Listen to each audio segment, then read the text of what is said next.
Hello student. तो last की video में हमने इलेक्ट्रिक पोटेंशियल और पोटेंशियल डिफरेंस के बारे में पढ़ा। तो वहाँ से आपको एक कॉन्सेप्चुअल आइडिया आ चुका होगा इलेक्ट्रिक पोटेंशियल डिफरेंस के बारे में। और इस वीडियो के अंदर हम स्टार्ट करेंगे इलेक्ट्रिसिटी की जो मेन कॉन्सेप्ट है, जो इलेक्ट्रिसिटी की नींव है, ओम्स लॉ। ठीक है, इलेक्ट्रिसिटी इसी पर बेस्ड है।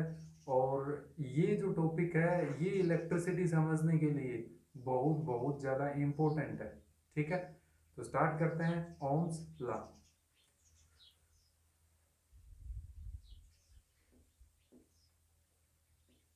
Ohm's law,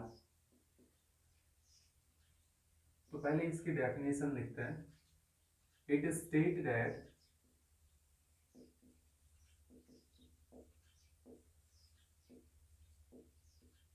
if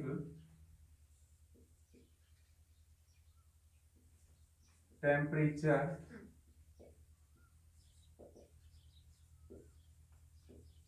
and some other physical quantity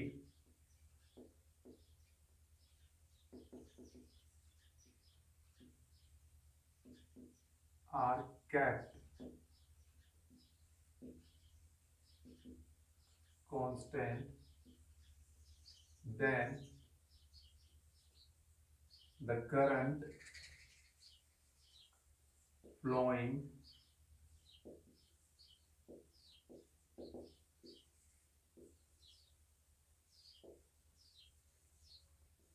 through a conductor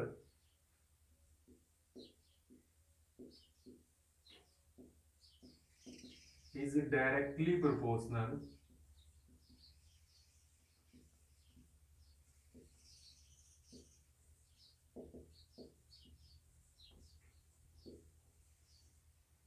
to the potential difference across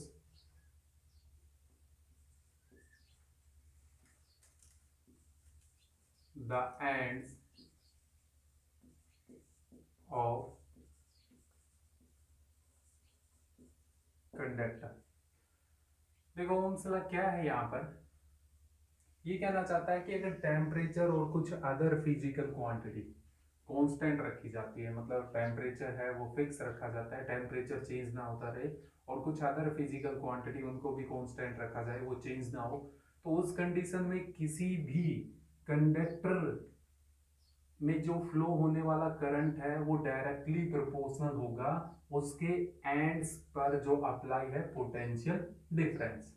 थोड़ा ध्यान से समझिए, ये कहना चाहता है कि टेम्परेचर और कुछ अदर फिजिकल क्वांटिटी को अगर हम कांस्टेंट रख देते हैं तो किसी भी कंडक्टर के अंदर से जो करंट फ्लो होता है वो डायरेक्टली प्रोपोर्शनल होता है किसके, उस कंडक्टर के एंड्स पर जो अप्लाई होगा पोटेंशियल डिफरेंस उसके। इसका मतलब यह है कि अगर हम पोटेंशियल डिफरेंस को बढ़ाएंगे तो उसमें कंडक्टर में जो फ्लो होने वाला करंट है उसकी वैल्यू भी क्या होगी, बढ़ेगी। ठीक है, अब देखो इसके रिगार्डिंग, स्टेटमेंट के रिगार्डिंग, V डायरेक्टली प्रोपोर्शनल है किसके, I के, और यहां से V किसके इज इक्वल टू आ जाएगा, I R, where R is constant known as resistance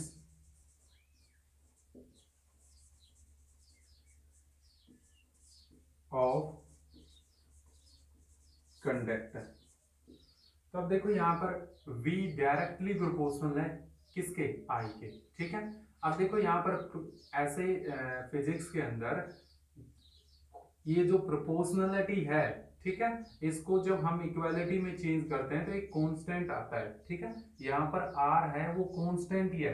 mathematics में आप समझते हैं कांस्टेंट क्या होता है, जैसे नंबर्स होते हैं 1 2 3, वो क्या होते हैं कांस्टेंट, या ऐसी कोई चीज जिनकी वैल्यू क्या ना हो, बदले ना, वो क्या होते हैं, कांस्टेंट होते हैं। ठीक है, अब देखो बड़ा इंटरेस्टिंग फैक्टर है इसके ऊपर, ये लॉ कैसे डिफाइन हुआ, इसके पीछे बड़ा सिंपल लॉजिक है, ठीक है, थोड़ा ध्यान से। जॉर्ज साइमन ओम, जो ओम्स लॉ है वो डिफाइन है, स्टेटेड है किसके द्वारा, जॉर्ज साइमन ओम। थोड़ा ध्यान से समझना है आपको, जॉर्ज साइमन ओम, ठीक है।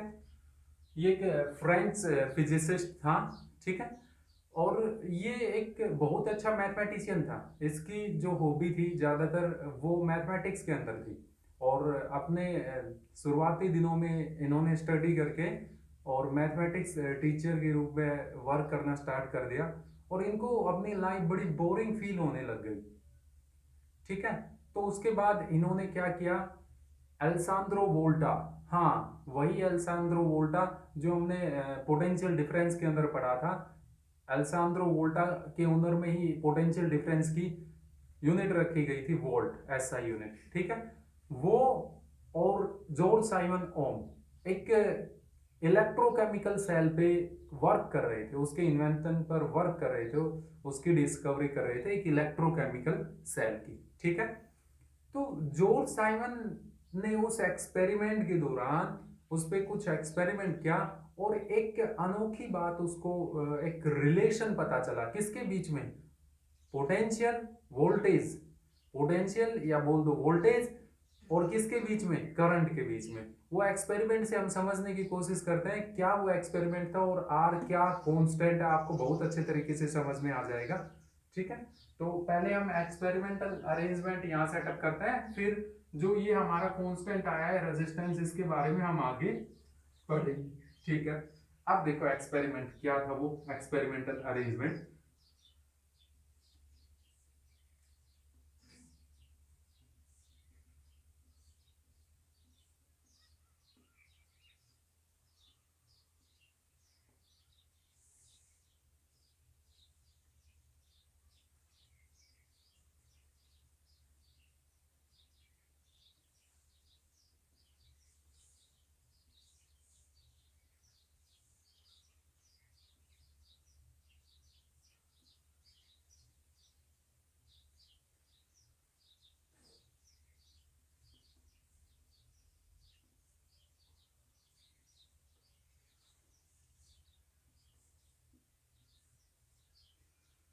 ये हमने सर्किट डायग्राम बना लिया है। आप कहेंगे सर ये तो क्लोज भी नहीं है, ठीक है। यहाँ पे रियोस्टेट वगैरह भी यूज कर सकते हैं, अभी आपको रियोस्टेट के बारे में थोड़ा पता नहीं होगा, तो हमने सिंपल एक्सपेरिमेंटल अरेंजमेंट यूज कर लिया है यहाँ पर, एक्सपेरिमेंट, ठीक है। ये वोल्ट मीटर है, ये एमीटर है, ये प्लग है, और ये क्या है, बैटरी। ये पॉजिटिव टर्मिनल और ये कौन सा टर्मिनल, नेगेटिव। तो इसी के हिसाब से वोल्ट मीटर का ये पॉजिटिव, ये नेगेटिव, नेगेटिव और ये पॉजिटिव, ठीक है। ये हमारे पास प्लग की है, ठीक है। अब देखो यहाँ पर, ठीक है, ये एक वायर है, निक्रोम वायर, ठीक है, निक्रोम एक्स वाई है, वो वायर है, निक्रोम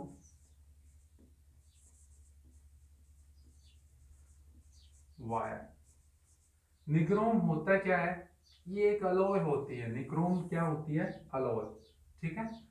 किस, इसके अंदर क्या क्या होता है निक्रोम के अंदर, निक्रोम के अंदर होता है निकल, किसकी, क्रोमियम,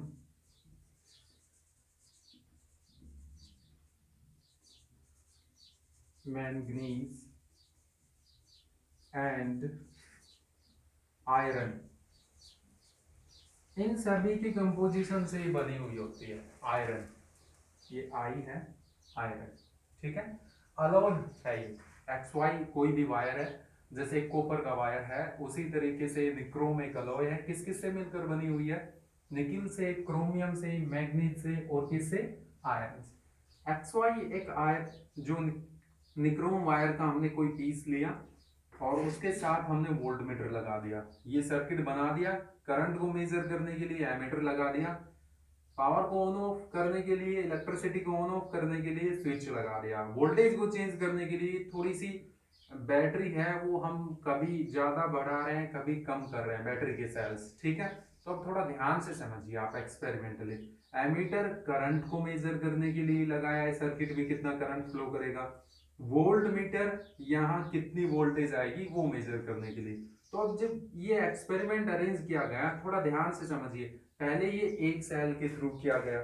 पहले ये यहाँ पे कितने सेल है, 1 2 3 4 5 सेल है। तो पहले एक सेल के थ्रू किया गया, ये बाकी सेल नहीं थे, एक सेल के थ्रू किया गया। और यहाँ लिख देते हैं हम V, और यहाँ I, और यहाँ पर number of attempt, serial number, और एक टेबल बनाते हैं। ये हम एक टेबल बनाते हैं, आपको समझ में आ जाएगा। और इस तरफ V अपॉन I का रेशियो लेते हैं, V अपॉन I का ये रेशियो, ठीक है। तो अब देखो यहाँ पे एक बैटरी यूज की उन्होंने, ठीक है, एक सेल का यूज किया उन्होंने। सपोज कर लेते हैं तो वोल्टेज कितनी एक सेल में, कंसिडर कर लेते हैं 2 वोल्ट। कितनी वोल्ट, 2 वोल्ट।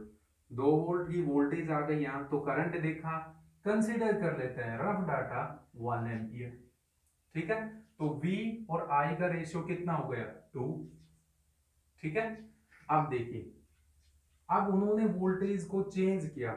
अब 2 सेल काम करने लग गए, पहला सेल और दूसरा सेल, यहां से दूसरा सेल भी जोड़ दिया, ठीक है। 2 सेल जोड़ दिया, पहले एक सेल जोड़ा, फिर 2 सेल जोड़ दी, ठीक है। अब देखो 2 सेल जोड़ दिए, सपोज कर लेते हैं अब वोल्टेज कितनी हो गई, 3। वोल्टेज कितनी हो गई, 3। और अब हमने जब इस एमीटर में करंट देखा तो वो कितना हो गया, 1.5, रफ डाटा ये, ठीक है। तो अगेन फिर से हमें V अपॉन I का रेशियो कितना मिला, 2, ठीक है। अगले अटेम्प्ट में हमने 3 सेल का यूज किया। कितने सेल का, 3 सेल का, ठीक है। तो वोल्टेज कितनी, 4, वोल्टेज 4। और उसी के हिसाब से करंट भी बढ़ गया, कितना आ गया, 2 एम्पियर, ठीक है। तो V और I का रेशियो कितना हो गया, 2, ठीक है। आगे फिर से हमने वोल्टेज को आगे बढ़ाया। ऐसे आप कितने भी अटेम्प्ट कर सकते हैं, 4th अटेम्प्ट, ठीक है। 4 सेल का यूज किया हमने, ठीक है। तो वोल्टेज कितनी हो गई, 5। और करंट अब हमने देखा, मेजर किया एमीटर में, यहाँ रीडिंग देखी तो वो कितनी आ रही थी, 2.5 एम्पियर। तो अगेन फिर से V और I का रेशियो कितना हो गया, 2। तो ऐसे हम ये देखते गए, और उसने बहुत सारी रीडिंग ली, 4-5 रीडिंग नहीं, बहुत सारी रीडिंग, और बार बार बहुत सारे एक्सपेरिमेंट किए उन्होंने। तो उन्होंने एक ये कॉन्सेप्ट पाया कि निक्रोम का यूज करते हैं हम, निक्रोम वायर का ही यूज करते हैं, और टेम्परेचर को कांस्टेंट रखते हैं। किसको कांस्टेंट रखते हैं, टेम्परेचर को, ठीक है। निक्रोम वायर का यूज करते हैं और टेम्परेचर को कांस्टेंट रखते हैं। तो V और I का रेशियो है हमेशा क्या आता है, कांस्टेंट आता है। V और I का रेशियो क्या आता है, हमेशा कांस्टेंट। जैसे V और I का रेशियो हमने यहाँ निकाला, कितना है, 2। यहाँ निकाला, अगेन 2, फिर से निकाला 2। जैसे कि पहले 2 वोल्ट पे ये एक्सपेरिमेंट किया, फिर 3 वोल्ट पे, फिर 4 वोल्ट पे, फिर 5 वोल्ट पे एक्सपेरिमेंट किया। तो उसी के हिसाब से करंट भी चेंज होता गया, बट हमेशा V और I का जो रेशियो है, V अपॉन I है, वो क्या आता है, कांस्टेंट, ठीक है। आप समझ पा रहे हैं, ये एक्सपेरिमेंटल अरेंजमेंट था उसका। यहां उन्होंने इस एक्सपेरिमेंट के थ्रू क्या देखा, उन्होंने इस एक्सपेरिमेंट के थ्रू ये डेफिनेशन बनाई, क्या बनाई, कि जैसे जैसे हम इस कंडक्टर या जो ये निक्रोम वायर लिया था, इसके एंड्स, ये जो एंड्स हैं एक्स और वाई, इन पे पोटेंशियल बढ़ाएंगे तो इसमें जो फ्लो होने वाला करंट है वो भी क्या होगा, बढ़ेगा। मतलब जो करंट है वो डायरेक्टली प्रोपोर्शनल है, करंट है डायरेक्टली प्रोपोर्शनल है किसके, अप्लाइड वोल्टेज के, ठीक है। यही तो है ओम्स लॉ, ठीक है। उस एक्सपेरिमेंट से उसने ये डेफिनेशन दी, ठीक है। अब इस आप एक्सपेरिमेंटल अरेंजमेंट आप समझ चुके हैं, काफी इंपॉर्टेंट है। सीबीएसई के अंदर ये जो एक्सपेरिमेंट है काफी बार पूछा जाता है। याद रखिए निक्रोम का कंपोजिशन भी याद रखिए, किस किस का कंपोजिशन है, निकल, क्रोमियम, मैंगनीज और क्या, आयरन, ठीक है। और इस चीज को समझिए कि यार ये कांस्टेंट है, ये कैसे, इस चीज को ध्यान से समझिए। अब हम आगे टॉपिक को बढ़ाते हैं, ठीक है। रफ कर देते हैं इस एक्सपेरिमेंट को।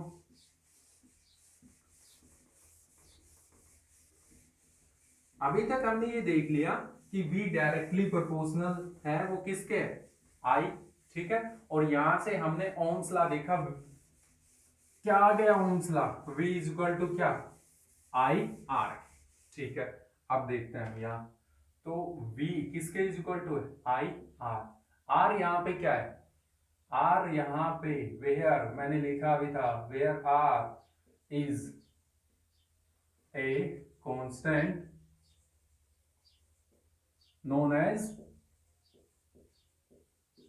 resistance, known as resistance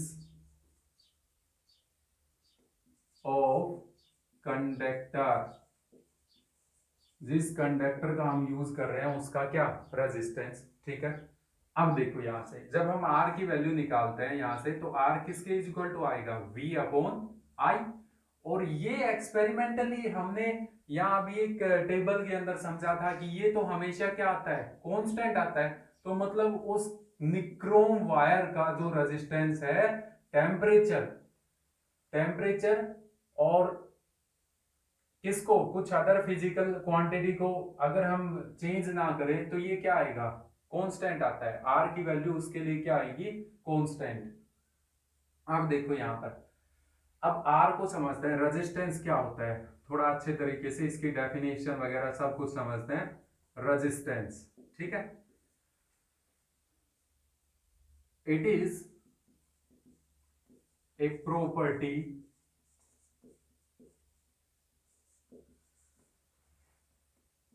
of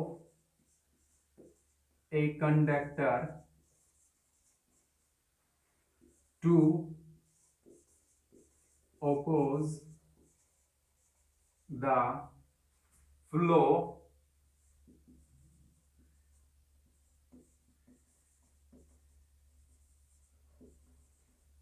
through it, ठीक है। रेजिस्टेंस है, थोड़ा ध्यान से समझिए आप अच्छे तरीके से, रेजिस्टेंस है वो किसी भी कंडक्टर की वो प्रॉपर्टी है, ठीक है।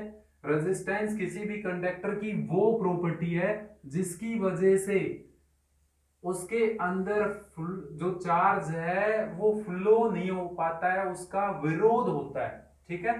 रेजिस्टेंस अपोज करता है किसका, फ्लो ऑफ चार्ज का। कंडक्टर की, किसी भी कंडक्टर की ऐसी प्रॉपर्टी है रेजिस्टेंस जो फ्लो ऑफ चार्ज का क्या करती है, अपोज करती है। मतलब कोई एक कंडक्टर है, उसके अंदर हमने ये देखा कि अगर करंट, हम कब कहेंगे कंडक्टर में करंट है, जब चार्ज क्या करे, फ्लो। और कंडक्टर में, सभी कंडक्टर में, सभी के अंदर सारे जो सब्सटेंस होते हैं, सारे मटेरियल होते हैं, सभी के अंदर रेजिस्टेंस वाली प्रॉपर्टी होती है, ठीक है। ऐसी बहुत सारी चीजें आपको थोड़ा समझ में नहीं आ रहा है, तो देखिए ये प्रॉपर्टी क्या चीज प्रॉपर्टी है। देखिए जैसे कि ह्यूमन बॉडी है, उनके पास भी कुछ प्रॉपर्टी होती है, जैसे हैप्पीनेस, खुश होना, गुस्सा आना, ये सभी की प्रॉपर्टी है, ह्यूमन बॉडी की प्रॉपर्टी है ये, किसी को कम किसी को ज्यादा। तो ऐसे जो भी सब्सटेंस है उनके अंदर ही एक प्रॉपर्टी है जो किसका अपोज करती है, फ्लो ऑफ चार्ज का। हाँ, ये बात अलग है कि वो प्रॉपर्टी किसी में ज्यादा है और किसी में वो प्रॉपर्टी क्या है, कम है। जैसे कोई पीपल है, कोई व्यक्ति है बहुत ज्यादा गुस्सेल होता है और कोई बहुत कम गुस्सेल होता है, तो उसी तरीके से किसी का रेजिस्टेंस है वो ज्यादा होता है और किसी का रेजिस्टेंस क्या होता है, कम होता है, ठीक है। अब थोड़ा ध्यान से अच्छे तरीके से, रेजिस्टेंस को डिनोट किया जाता है आर से, ये तो आप समझ चुके हैं, ठीक है। यहाँ आर है, किसको रिप्रेजेंट कर रहा है, रेजिस्टेंस को। मैं यहाँ पे लिख देता हूं, ये आर, ठीक है। अब देखिए इसकी unit SI unit, SI unit. अब देखिए ये जो पूरा एक्सपेरिमेंट था किसके द्वारा सेटअप था, जॉर्ज साइमन ओम के द्वारा, ठीक है। तो इसी के ओनर में इसकी एसआई यूनिट रखी गई ओम, और उसका सिंबल क्या है, ये उसका सिंबल है, ठीक है। किसका सिंबल, ओम का, ठीक है। जैसे किसी भी कंडक्टर का, जैसे हमने वो 2 निकाला था ना, V अपॉन I का रेशियो 2 किया था ना, तो वो रेशियो क्या रिप्रेजेंट कर रहा था, 2 ओम रेजिस्टेंस को, किसको रिप्रेजेंट कर रहा था? 2 ओम रेजिस्टेंस को। ठीक है, अब देखिए रेजिस्टेंस का सिंबल क्या होता है सर्किट में? रेजिस्टेंस को किस सिंबल से रिप्रेजेंट किया जाता है? जिगजैग वायर से, ऐसे जिगजैग वायर से रिप्रेजेंट किया जाता है। ये रेजिस्टेंस का क्या है? सिंबल है।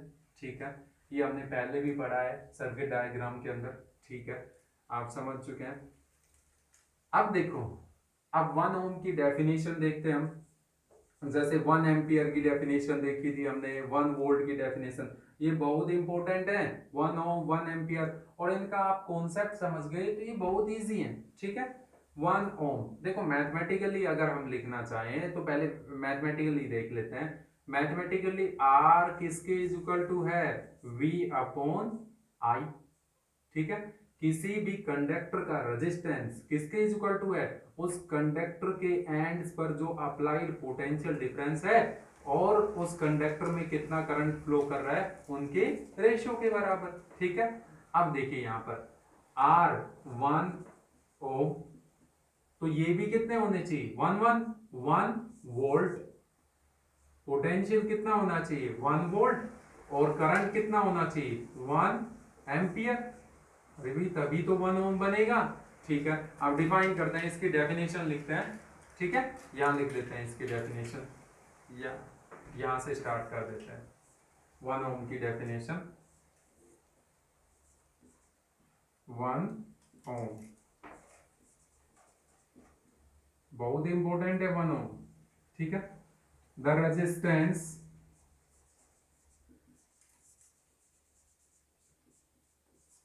Of a conductor is said to be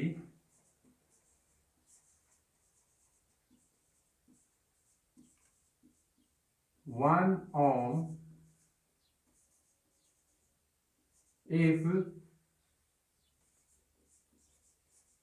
a current of 1 ampere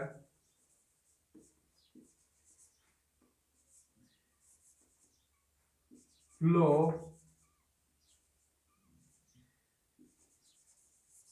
through it when 1 volt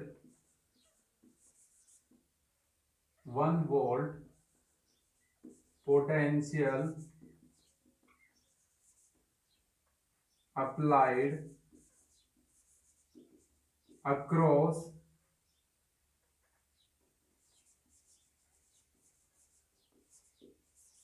its end।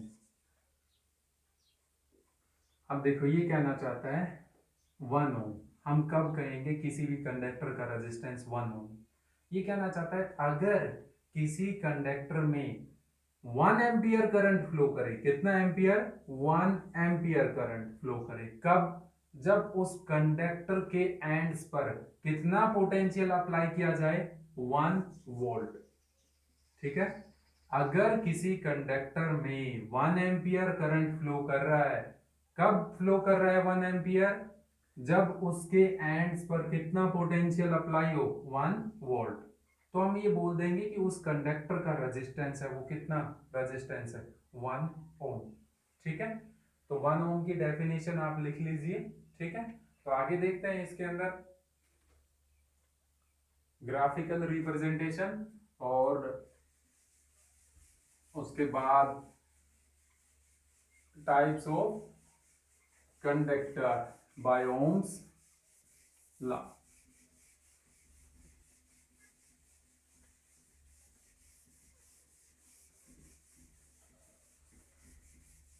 अब देखो इस ग्राफ को बहुत अच्छे से तरीके से समझना। सीबीएसई के अंदर छोटे छोटे क्वेश्चन आते हैं और यहां से ग्राफ से जरूर पूछे जाते हैं, तो ध्यान से समझना है आपको।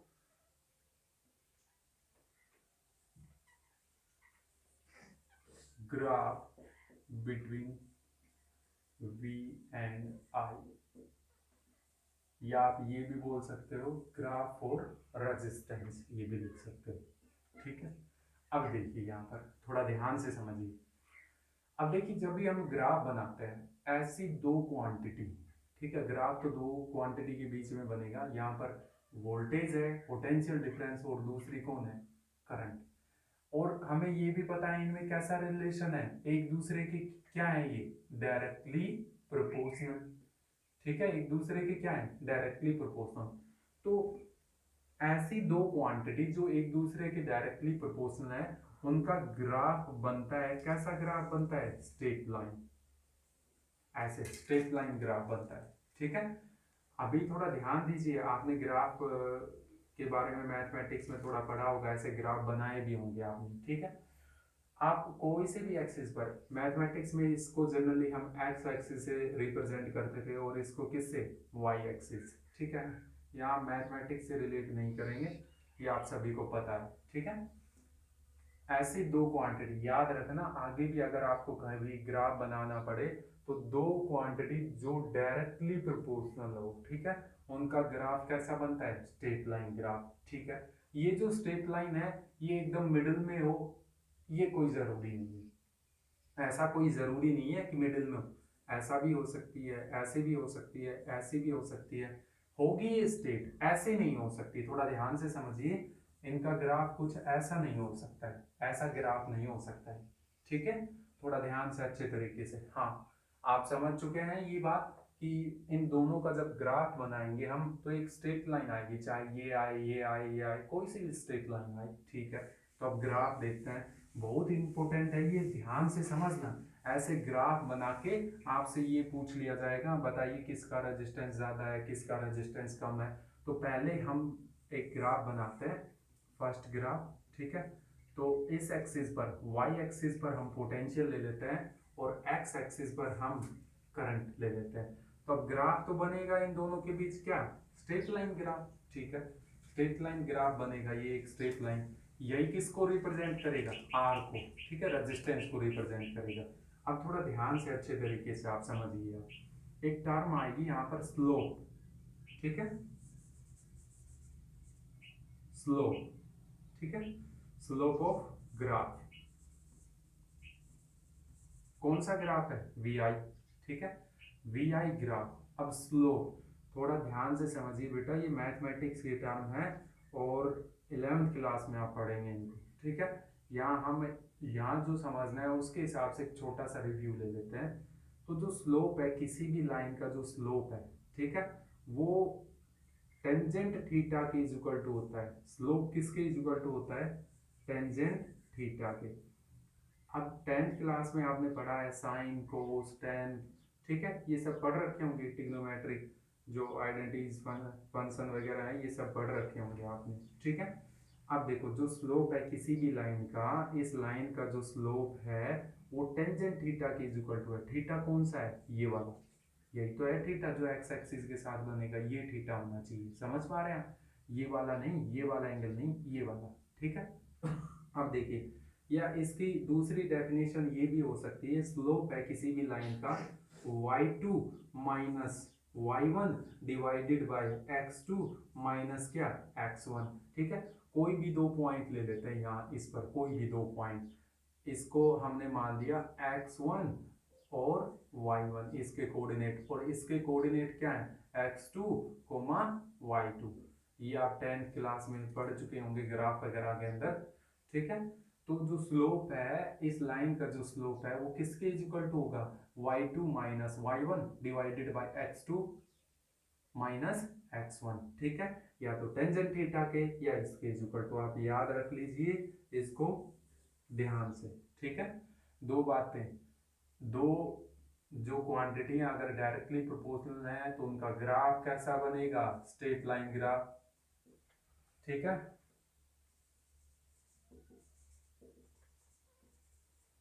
Straight line graph with some slope, कुछ स्लोप के साथ, ठीक है, स्ट्रेट लाइन ग्राफ कुछ स्लोप के साथ, समझ पा रहे हैं, ठीक है। अब ध्यान से समझिए, स्लोप, स्लोप को निकालने का फॉर्मूला क्या है, टेंजेंट थीटा की वैल्यू निकालो, थीटा ये पता है तो टेंजेंट थीटा की वैल्यू निकालो, या कोई दो पॉइंट दे रखे हैं तो y2 minus y1 divided by x2 minus x1, ठीक है। अब देखो यहाँ पर जो ये v और i, जो इसका इस ग्राफ का vi ग्राफ का, इस वाले ग्राफ का जो हमने फर्स्ट ग्राफ ले रखा है, इसका जो स्लोप है वो किसके इज इक्वल टू आएगा। ठीक है, जैसे कि अगर यहाँ हम कोई छोटी सी ट्रायंगल बनाए या ऐसे नंबरिंग ट्रायंगल बना लेते हैं। ठीक है, तो अब देखिए थोड़ा ध्यान से समझिए आप, अच्छे तरीके से थोड़ा ध्यान से, आपको समझ में आ जाएगा। यहाँ y2 यही तो आएगा भी, और ये वाला पार्ट किसको रिप्रेजेंट करेगा, x2। ठीक है, ये x1 को, और ये किसको रिप्रेजेंट करेगा, y1, और ये y2। समझ पा रहे, यहाँ से परपेंडिकुलर डाला तो ये y2, यहाँ से परपेंडिकुलर डाला ये y1, यहाँ से परपेंडिकुलर x एक्सिस पर डाला x2, यहाँ से परपेंडिकुलर डाला तो ये क्या आ जाएगा, x1। ठीक है, तो y2 माइनस y1 किसको रिप्रेजेंट कर रहा है, इस वाली लाइन को। ठीक है, और x2 minus x1, x2 minus x1, x2 minus x1, x2 इतनी डिस्टेंस है, x1 इतनी डिस्टेंस है, वो मान लेते हैं हम यहाँ से। तो कौन सी लाइन रिप्रेजेंट करेगा, ये वाली लाइन, एक ये ट्रायंगल सी बनती है। ठीक है, तो y2 ये वाली लाइन है। ठीक है, ये क्या है, थीटा, ये क्या बनेगा p, ये क्या बनेगा b। ठीक है, तो आपने पढ़ा होगा p बाई b किसके इज इक्वल टू होता है, टेंजेंट थीटा के। और यहाँ देखो ये क्या आ रहा है, इस एक्सिस पर क्या है, वोल्टेज, पोटेंशियल डिफरेंस। ठीक है, तो ये किसके इज इक्वल टू होगा, v के। ठीक है, और ये किसको रिप्रेजेंट करेगा, इस एक्सिस पर, एक्स एक्सिस पर कौन है, करंट। तो x2 माइनस x1 क्या आएगा, करंट का डिफरेंस आएगा। ठीक है, तो क्या बन गया है ये टेंजेंट थीटा किसके is equal to, v upon I, v upon I. और अभी हमने पढ़ा है v अपॉन आई किसके इज इक्वल टू होता है, r के is equal to. This implies r किसके is equal to, tangent theta के इज इक्वल टू, या स्लोप ऑफ ग्राफ, जो ये वाला जो ग्राफ है। ठीक है, कौन सा graph, V I graph, slope of graph, कौन सा ग्राफ, वी आई ग्राफ, इस स्लोप के इज इक्वल टू होता है। ध्यान से सुनिए बेटा, जो वी आई, वी अगर वाई एक्सिस पर हो, आई एक्स एक्सिस पर हो, तो जो ये स्लोप आएगा, ये जो स्लोप है, ये स्लोप ही किसको रिप्रेजेंट करेगा, रेजिस्टेंस को। किसको रिप्रेजेंट करेगा, रेजिस्टेंस को। ठीक है, एक बार मैं फिर से थोड़ा सा जल्दी से रिवाइज कर देता हूं कि हमने वोल्टेज और करंट के बीच हमने ग्राफ खींचा, ये उसका ग्राफ आ गया, ये रेजिस्टेंस को रिप्रेजेंट कर रहा है, मैंने पहले भी बताया ये आर लिखा हुआ है। ठीक है, अब हमने यहाँ ये देखा कि इस वाले अगर v और i का ग्राफ खींचते हैं, v y एक्सिस पर, i x एक्सिस पर हो, और अब इस ग्राफ का अगर हम स्लोप निकालते हैं जो कि टेंजेंट थीटा के इज इक्वल टू होता है, या y2 minus y1 divided by x2 minus x1, वो किसके इज इक्वल टू होगा, रेजिस्टेंस। किसके रेजिस्टेंस, कंडक्टर के रेजिस्टेंस के इज इक्वल टू। आप समझ चुके हैं, थोड़ा ध्यान से। अब इससे जस्ट उल्टा एक और ग्राफ आएगा, दूसरे टाइप का ग्राफ देखते हैं। अब देखिए यहाँ पर इस तरफ हम करंट ले लेते हैं और इस तरफ क्या ले लेते हैं, वोल्टेज। ठीक है, तो अब मैं कंप्लीटली फिर से वैसा ही ग्राफ नहीं बनाऊंगा। तो ये ग्राफ तो बनना कैसा है, स्ट्रेट लाइन, दोनों डायरेक्टली प्रोपोर्शनल है। ठीक है, अब देखिए यहाँ पर फिर से ये थीटा बन गया। ठीक है, अब थोड़ा ध्यान से समझिए आप अच्छे तरीके से भी, y2 माइनस y1 किसको रिप्रेजेंट कर रहा था, यहाँ जो इस y एक्सिस पर जो चीज थी उसके डिफरेंस को। तो पहले यहाँ पर क्या थी, वोल्टेज, अब क्या आ गई, करंट। तो इसका मतलब जो इस वाले ग्राफ का जो स्लोप है टेंजेंट थीटा, या हम बोले स्लोप, किसको रिप्रेजेंट करेगा, I बाई v को। थोड़ा ध्यान से बेटा, ध्यान से समझिए भी, इसमें y2 माइनस y1 v को क्यों रिप्रेजेंट कर रहा था, क्योंकि इस एक्सिस पर v है, इसमें y2 माइनस y1 i को रिप्रेजेंट करेगा, क्योंकि इस एक्सिस पर क्या है, i है। समझ पा रहे, अब देखिए एक्सिस को रिवर्स कर दिया, जहां y2 माइनस y1 इस ग्राफ में v को रिप्रेजेंट कर रहा था, इस ग्राफ में किसको रिप्रेजेंट करेगा, i को, और x2 माइनस x1 जहां यहां पर इस ग्राफ में I को रिप्रेजेंट कर रहा था, यहां पर किसको रिप्रेजेंट करेगा, V को। ठीक है, अब थोड़ा ध्यान से समझिए, क्या रेजिस्टेंस का फॉर्मूला ये होता है, नहीं। तो क्या करें अब इस ग्राफ को हम इसको ऐसा लिख सकते हैं, आगे लिखते हैं, ये जो स्लोप है हम ऐसा लिख सकते हैं कि 1/v/i। ये आप अच्छे तरीके से समझ चुके हैं। आगे फिर से इसको सोल्व करेंगे तो i ऊपर चला जाएगा, i/v हो जाएगा। और ये क्या बनाता है, हम पढ़ के आ चुके हैं, किसके इज इक्वल टू होता है ये, r के इज इक्वल टू, अरे अभी तो हमने पढ़ा था ओम्स लॉ के अंदर, v किसके is equal to I R, तो r किसके is equal to v upon i, ये तो हमें पता है। और ये चेंजमेंट हमने इसीलिए किया है ताकि हम यहाँ पे r लिख सके, स्लोप और r में कुछ रिलेशन निकाल सके। तो जो ये स्लोप है, अब इस वाले ग्राफ का स्लोप, इस वाले ग्राफ का जो स्लोप है वो किसके is equal to 1 upon R के, या इसे रिवर्स बोलूं मैं, आर है वो 1 अपॉन किसके, slope of I V graph, किसके is equal to, I V graph के इज इक्वल टू। थोड़ा ध्यान से समझिए बेटा, यहां ये जो स्लोप है ये सीधे सीधे किसके इज इक्वल टू है, वी आई ग्राफ के। और यहां जो ये स्लोप है, ठीक है, यहां जो ये स्लोप था ये रेजिस्टेंस के इज इक्वल टू था, यहां ये जो स्लोप है रेजिस्टेंस के क्या है, रेसिप्रोकल में। मतलब यहां आर है बराबर है किसके, स्लोप के, और यहां आर किसके बराबर है, 1 अपॉन स्लोप के। फर्क क्या है इन दोनों में, ध्यान से अच्छे तरीके से, यहाँ वाई एक्सिस पर वोल्टेज है, यहाँ वाई एक्सिस पर कौन है, करंट है, यहाँ एक्स एक्सिस पर कौन है, करंट, और यहाँ एक्स एक्सिस पर कौन है, वोल्टेज। आप समझ चुके हैं अच्छे तरीके से, थीटा कौन सा लेना है, एक्स एक्सिस के साथ जो एंगल बनेगा वो थीटा लेना है। ठीक है, डायरेक्टली प्रोपोर्शनल है तो इसलिए ग्राफ तो इसका भी और इसका भी कैसा बन रहा है, स्ट्रेट लाइन। ऐसा नहीं बन सकता, ऐसे कर्व लाइन ऐसे वाला ग्राफ नहीं बन सकता है। ठीक है, आप समझ चुके हैं आप अच्छे तरीके से। ठीक है, अब इसको फिनिशिंग की तरफ इस वीडियो को लेके चलते हैं। आप नोट कर लीजिए जल्दी से, इसको जल्दी करो, इसको नोट, फिर आगे बढ़ते हैं। ठीक है, अब देखो आगे,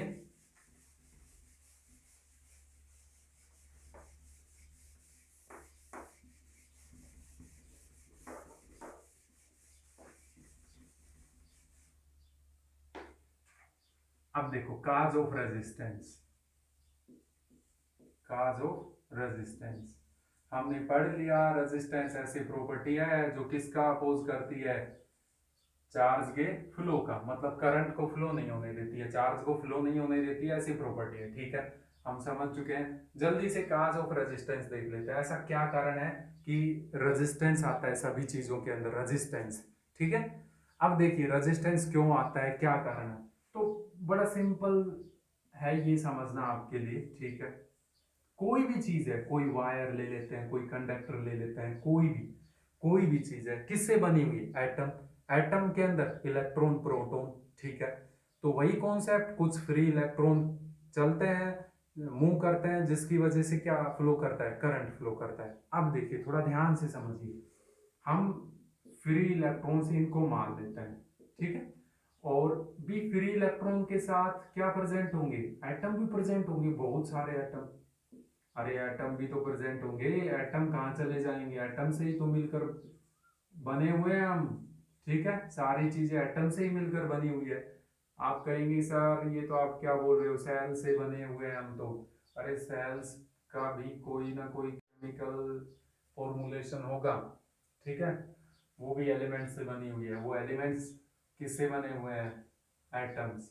ठीक है, अब देखो यहाँ पे कोई इलेक्ट्रॉन चलता है, जैसे ये फ्री इलेक्ट्रॉन है, चलता है, चला ये ऐसे चलता है, मूव करता है, क्यों, हमने पढ़ लिया पोटेंशियल जब अप्लाई करेंगे, इसको बैटरी से कनेक्ट करेंगे तो ये चलना स्टार्ट कर देता है। ठीक है, चलना स्टार्ट कर देता है, ये ऐसे चलेगा, ये यहाँ से ये मान लेते हैं, ये ऐसे चला, कुछ दूर चला, एक एटम मिल गया, उससे टकरा गया, टकराने के बाद क्या होगा, जैसे ही जो इस पोटेंशियल की वजह से इसके पास जो एनर्जी आई थी वो इस एटम से टकराने के बाद क्या हो जाएगी, खत्म हो जाएगी, कन्वर्ट हो जाएगी किसके अंदर, हीट में। दो चीजों की ऐसे कोई टक्कर होती है तो क्या प्रोड्यूस होती है, हीट प्रोड्यूस होती है, इलेक्ट्रॉन फिर से रुक जाएगा, ठीक है। फिर आगे ये टकराने के बाद ऐसे चलेगा, फिर आगे कोई एटम मिल जाएगा, ऐसे इन कोलिजन की वजह से आपस में फ्री इलेक्ट्रॉन टकरा सकते हैं, इलेक्ट्रॉन इलेक्ट्रॉन टकरा सकते हैं। कौन कौन टकरा सकते हैं, इलेक्ट्रॉन इलेक्ट्रॉन, या इलेक्ट्रॉन किससे टकरा सकता है, एटम से भी टकरा सकता है, या इसके अंदर आयंस बने हुए हों तो आयंस से भी टकरा सकता है। इलेक्ट्रॉन जो फ्री इलेक्ट्रॉन्स हैं वो आयंस से भी टकरा सकते हैं। मतलब इसके अंदर ऐसा थोड़ी ना है प्योरली किसी भी चीज के अंदर केवल फ्री इलेक्ट्रॉन से होते हैं, और भी बहुत सारी चीजें होती हैं, चलते हैं तब ये टकराते हैं। टकराने या इस कोलिजन की वजह से, इस कोलिजन की वजह से क्या प्रोड्यूस होती है, हीट प्रोड्यूस होती है। क्या प्रोड्यूस होती है, हीट। कोलिजन की वजह से क्या प्रोड्यूस होती है, कोलिजन प्रोड्यूस हीट। और आप देखते भी हैं कि कोई चीज जब किसी भी चीज के अंदर से करंट फ्लो करता है, अगर ज्यादा टाइम के लिए फ्लो करे तो वो धीरे धीरे क्या होने लग जाती है, गर्म होने लग जाती है। यही कारण है किसका, रेजिस्टेंस का। ये अपोज कर रहे हैं कौन, दूसरे इलेक्ट्रॉन्स, एटम्स, आयंस, और ये सभी के अंदर ही है।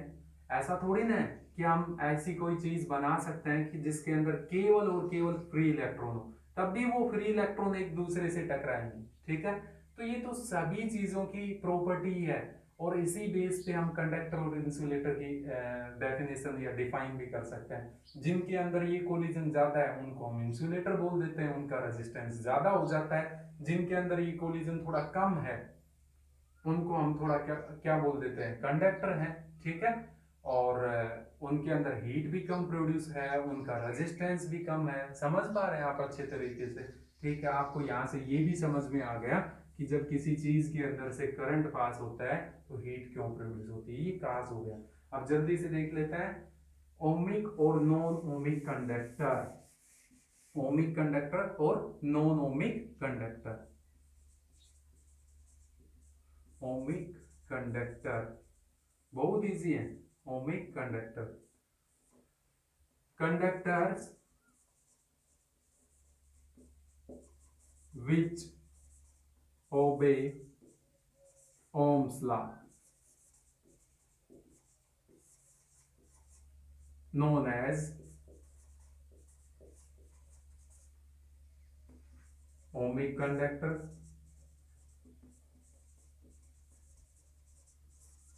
ohmic conductor। Example copper, iron, सारी की सारी जो मेटल वगैरह हैं एटसेट्रा, ठीक है, वो सब ओमिक कंडक्टर है। मतलब ऐसी जो चीजें, ऐसे कंडक्टर जो ओम्स लॉ को क्या करते हैं, ओबे करते हैं, ठीक है, उनको ओमिक कंडक्टर बोलते हैं। मतलब ओम्स लॉ को V बढ़ाएं तो कौन भी बढ़े, I बढ़े साथ के साथ, समझ पा रहे हो, ठीक है। और उसी रेशो में बढ़े, रेशो वही होना चाहिए, ठीक है। दूसरा non ohmic conductor, non ohmic conductor, ठीक है। अभी आप समझ चुके हैं ये नॉन ओमिक कंडक्टर कौन से हैं। कंडक्टर विच डू नॉट या not obey Ohm's law, Ohm's law known as non-ohmic conductor. Example, इसके बहुत कम एग्जाम्पल होते हैं, ठीक है। जो आपको समझ में आए ऐसा कुछ एग्जाम्पल लेते हैं। फिलामेंट,